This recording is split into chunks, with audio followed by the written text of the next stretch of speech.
Welcome back and many thanks for staying with KTN News. You're watching Bottomline East Africa. And in Kenya, senators affiliated to the ruling Jubilee coalition yesterday defeated the opposition side, ensuring adoption of amendments to the electoral laws to provide for the use of manual election results transmission in the August 2017 general election. This now means that instead of relying on the only electronic systems on election day, there will be a complementary backup that can be in the event of the system fail. Let's take a look at how that debate took place yesterday in the Senate. Senator Amos Wako tabled a report of the Senate's joint committees on the contested changes that were made to the election laws. The committees had invited various stakeholders to get their input on the changes plus written memoranda. In the report, the committee reached consensus on 26 clauses of the bill. There was no consensus on 9 clauses of the bill, including that touching on a complementary mechanism for identification of voters. On voting at the committee level by a majority, 10 senators allied to Jubilee supported the complementary mechanism against 6 from the opposition. The Code-allied senators presented a minority report and called for the re-establishment of a joint select committee of parliament to review areas where consensus was not reached. The minority report says the proposed complementary mechanism was ambiguous and would be used to overthrow the electronic system in favor of the manual. And unfortunately, I can also say that the voting was along party lines. I would have preferred the voting to have been along ideas. But even as senators debated the report and amendments to the election laws, during the second reading, they were split along party lines. The debate was stormy, with senators trying to maintain decorum. After having the Kiraitu and Orengo Select Committee, we agreed on our consensus. We decided that we'll make good law for Kenya. We said, Mr. Speaker, let us have a voter registration, identification, and a transmission system. A system, Mr. Speaker, that is credible and transparent. Why then, Mr. Speaker, do we now come back and say, let us amend? What is the hurry, Mr. Speaker? The issue of backup manual is a myth to us, to many of us and many of our constituents. Jubilee have always said that they're digital. That's a fact, and now we are all part of that. But we seem to be running away from digital and rushing to analog. And I want to remind them, as they vote to pass this bill, we are almost going for election. I will ask Kenyans not to vote for them, Mr. Speaker, to send them home, Mr. Speaker. That let us not use a system where we want to bully, we want to intimidate by way of streets or otherwise, that we are going to change a good law, we create a bad law, or we do not change a bad law on grounds that we are going to have chaos in our nation. Mr. Speaker, I plead that this bill, if we pass it the way it is, this House, we are calling ourselves the superior House, the superior chamber, and yet we are not even prepared to change a comma from the National Assembly. You are just becoming a conveyor belt. I'm not in this house to please them. I'm not in this house courtesy Senator Orengo or courtesy Senator Wetangula. I'm here as an independent senator, Mr. Speaker, a Jubilee senator, and I'm not here to please code. Mr. Speaker, sir. So, Mr. Speaker, to their very great disappointment, I am going to support this bill. And we must, Mr. Speaker, fight so that at the end of the day, when I go to elections, if I win, I must win fairly and be happy about it. If I lose, I must lose fairly and congratulate the winner. Patrick Amimo, KTN News.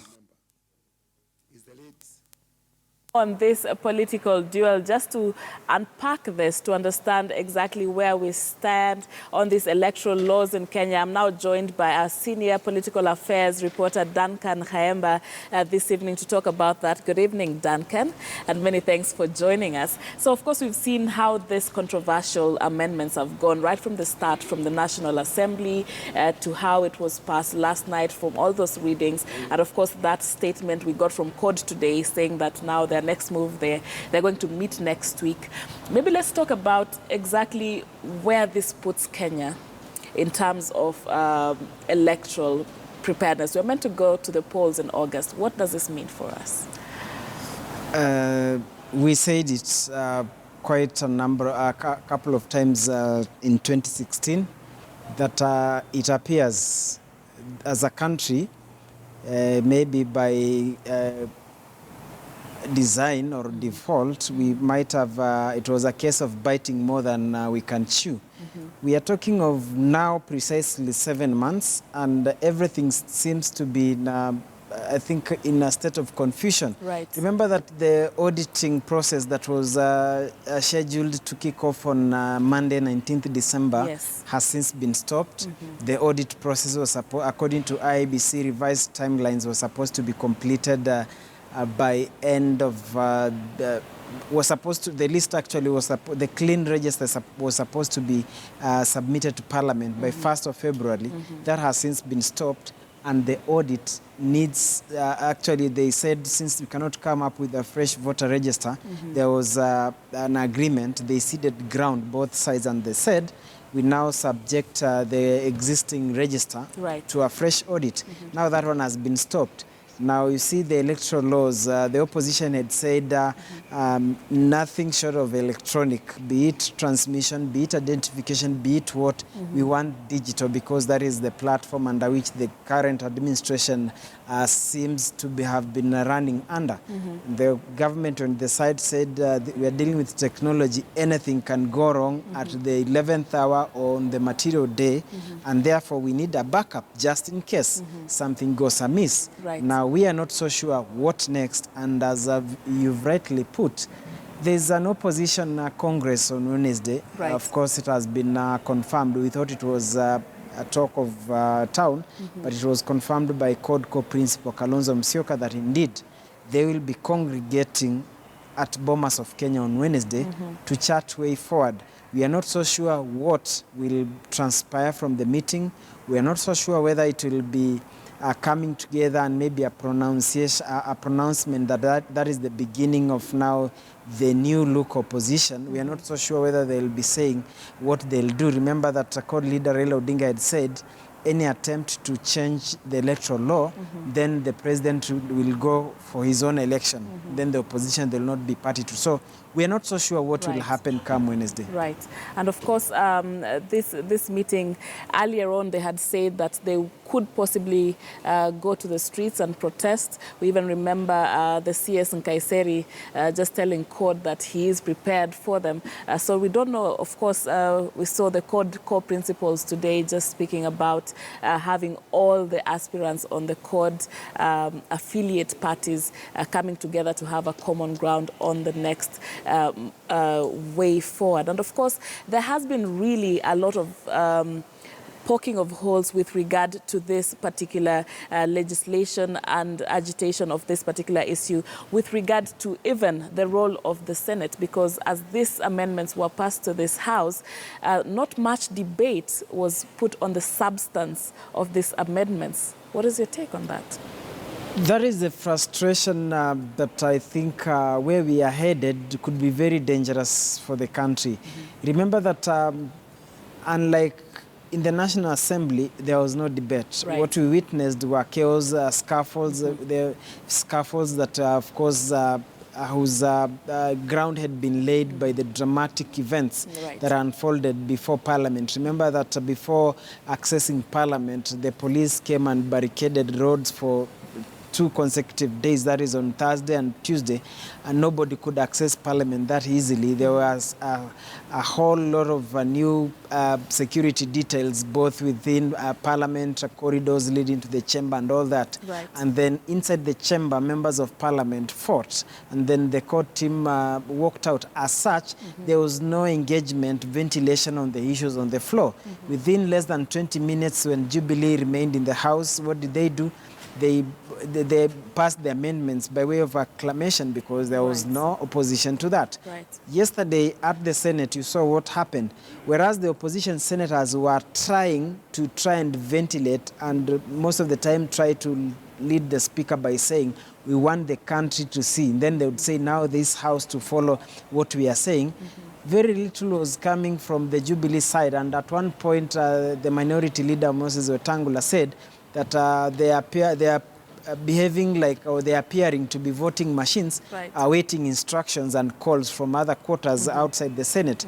So nothing much was put into the substance in terms of ventilating and actually articulating issues to Kenyans. And of course, who we are saw the following. opposition also had proposals Yes. for amendments. But unfortunately, that one was not being given the reception, or maybe leaders engaging on that. So there has been some sort of frustration, and by them calling for aspirants and then for them to strike a common ground, it calls for every reason to worry, and we hope that the government needs to take it lightly. Of course, the government has said, the president yesterday in Mombasa said that there will be no violence, and anybody perpetuating or calling for such violence will be met by full force of law. We are not so sure what will happen, but I think there is reason for the government to be alert, and I think maybe to be a bit accommodative and notice that we are in the season of campaigns, and people will do anything to win public support and all that. And people will do anything, Duncan, and this poses the danger of Kenyans are not given that objective, reality on exactly what needs to be done. We are talking about Section 44 of this electoral laws has been the most contentious with regard to the transmission of these votes, actually, and voter identification and all that, having that manual backup. But then, are Kenyans really getting that objective reality that they need to get, in the sense of how true is it that we need a backup, and that this backup, what is really a court's argument saying that this cannot be a manual backup? Really, to what extent is this, giving that room for rigging, as they say? Unfortunately, as a society, the way we are socialized politically, people tend to listen to their leaders. Right. So Kenyans across the country, your guess is as good as mine. They are not even perhaps interested to even try and to interrogate the action. But what they're interested in is what are their leaders saying. Remember that none other than the president himself on Jamhuri Day said, Kenyans are not stupid enough to be told the issues to do with the sensitization of civic education. They know, they are very intelligent, they know how to vote. So therefore, nobody can purport to be engaging in civic education. The opposition, on the other hand, comes and tells Kenyans, this is what we are telling you, you better listen to us. So it's sort of propaganda at its best, but that is politics. So the Kenyan masses, for them, so long as their leaders have said, this is the route. They don't, Which then brings us back to the issue and the importance of civic education. Yes. All right, Duncan, I'm told we are out of time, and many thanks for giving us that third side of the story other than what we have been seeing and reporting as it happens. Many thanks for joining us this evening. And let's move on now to Somalia, and a suicide bomber attacked the main peacekeeping base in the capital, Mogadishu, on Tuesday, killing at least 3 Somali security officers.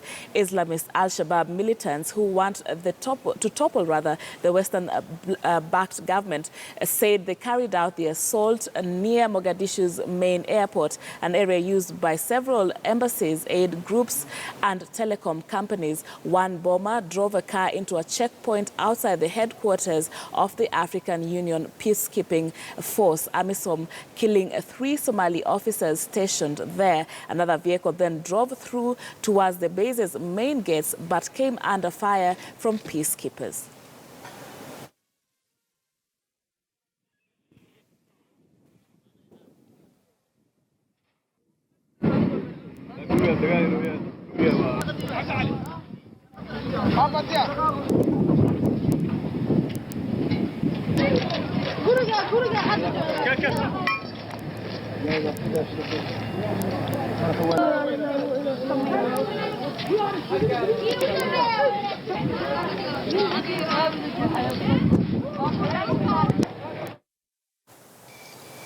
And 136 members of the Nigeria police unit participated in a medal parade Tuesday to mark the end of their one-year duty term in the country. The officers were awarded medals at a ceremony presided over by the Deputy Special Representative of the Chairperson of the African Union Commission in Somalia, Lydia Wanyoto, and Anand Pillay, who is the Police Commissioner of the African Union Mission in Somalia. Somali Police Commissioner General Mohammed Sheikh Hassan Hamoud was also present with a delegation of Somali officials. The outgoing police contingent is the 5th formed police unit from Nigeria to serve in Somalia under AMISOM.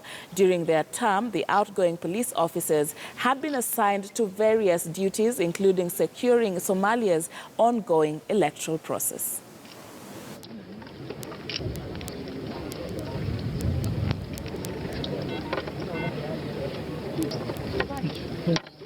Thank you for the service that you provided. Thank you for being here in Somalia, for volunteering to assist the people in Somalia. Many have come before you, 4 formed police units. They've done what they had to do. You have done your part. The ones joining you will continue with the good work that you have done. You have been good ambassadors. Thank you for Nigeria government and the people for sending their beloved boys and the girls to assist so much.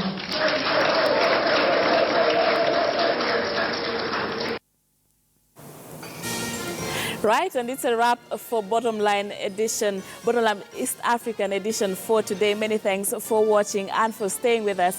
Up next, we have a Friday briefing with Betty Kialo. I'm seeing a number of paraphernalia in studio. If you're curious, as I am, to see what that is all about, so stay tuned to see what that is all about. Many thanks for staying with KTN News. My name is Sharon Momanyi. Have a good night and enjoy your weekend. Bye.